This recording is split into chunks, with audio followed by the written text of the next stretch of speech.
hồn càn kim xiên Yesu châu chiếu yếm mình mùa mà hiểu cho nói nhé xí mùa mà hiểu can nhẹ mình mùa không phải mà ý nói đó ý nói thì nung theo lời búa coi nhiều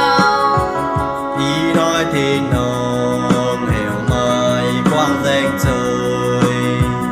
vừa tôm trời miền hãy chìm cho chiếu Yesu yêu mùa kiêu quang thiên nam mây buông ở đây múa xiên Yesu chiều buông nhờ liều đến bay nhân chiều kỳ tù vì nhờ tín tao giờ liều nhẹ tao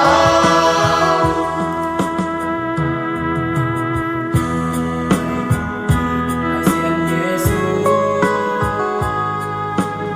mùa tàu kín minh tây nhung nhìn Yesu sẽ nhìn tin tao mãi tương nhìn tao mãi tương chết chẳng kỳ mai kia cô hay tình kia tầm mùa chân tín nhung nhện chung mẹ thổ ngày mùa ta xiên thiên hung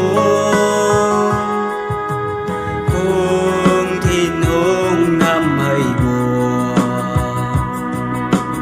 mùa tay chỉ cho tiếng nhẹ nào yên chiếu Yesu yên chiếu sinh linh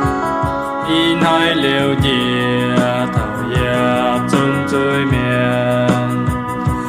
miền tu nhiều với xiên cao chiếu Yesu